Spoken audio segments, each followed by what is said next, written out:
హైదరాబాద్ శివార్లో సంక్రాంతి పండుగ సందర్భంగా గాలిపటాలు ఎగరవేస్తూ ఉండగా పలువురు చిన్నారులు ప్రమాదాలకు గురై చనిపోతున్నారు. తాజాగా మరో బాలుడు గాలిపటం ఎగరవేస్తూ చనిపోయాడు.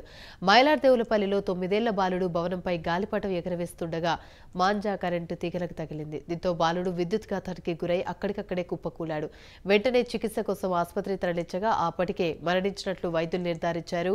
బాలుడి మృతితో తల్లిదండ్రులు కన్నీరు మున్నీరుగా విలపిస్తున్నారు. రాష్ట్ర వ్యాప్తంగా ఇప్పటివరకు జరిగిన ఈ తరహా ప్రమాదాల్లో 10 మంది మృత్యువాత పడ్డారు.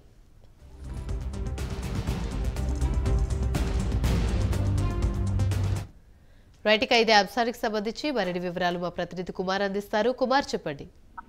Thank you Amini. మైలార్దేవరపల్లిలో అయితే విషాదం చోటు చేసుకుంది. ఏదైతే పండగ పూట గాలిపటాలు ఎగరేస్తూ కూడా 9 సంవత్సరాల బాలుడు అయితే మృతి చెందాడు.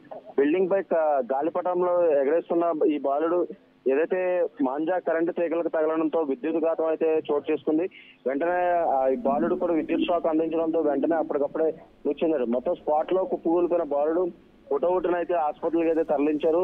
అప్పటికే వైద్యులు కూడా బాలుడు మృతి చెందారని చెప్పి కూడా ఒక నిర్ధారణకు అయితే వచ్చారు. ఏదైతే బాలుడు మృతి చెందడంతో ఏదైతే కుటుంబ సభ్యులు కూడా అలాగే తల్లిదండ్రులు కూడా పూర్తిగా కన్నీరు మున్నీరయ్యారు. మొత్తం ఇప్పటివరకు చూసుకుంటే రాష్ట్ర వ్యాప్తంగా ఇప్పుడు 10 మంది వరకు కూడా దీనికి సంబంధించి చనిపోవడం జరిగింది. చాలా మంది కూడా బిల్డింగ్ పై నుంచి పడిపోవడం, లేదంటే చైనా మాంజా తగిలి ఇప్పటికే మనం చూస్తాం ఒక జవాన్ కూడా మృతి చెందాడు. అలాగే ప్రస్తుతం ఒక బాలుడు కూడా ఈ మాంజా ఎగరేసే సమయంలోని ఈ కరెంటు తీగలు తగిలి ప్రస్తుతం బాలుడు కూడా మృతి చెందాడు. మొత్తానికి బాలుడు మృతి చెందడంతో కూడా కుటుంబ సభ్యుల తల్లిదండ్రులు కూడా పూర్తిగా కన్నీరు మున్నీరు అవుతున్నారు. ఏదైతే సంక్రాంతి పండుగ కావడంతో కూడా హైదరాబాద్ మొత్తం పతంగులు ఎగరేసేదైతే పూర్తిగా చూసుకుంటారు. ఈ క్రమంలోనే ఇప్పటివరకు 10 మంది అయితే గాలిపటాలు ఎగరేస్తూ కూడా చనిపోవడం కూడా మనం ప్రస్తుతం అయితే చూస్తున్నాం.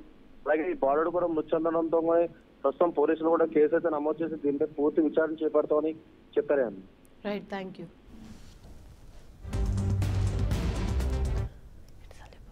Right, thank you.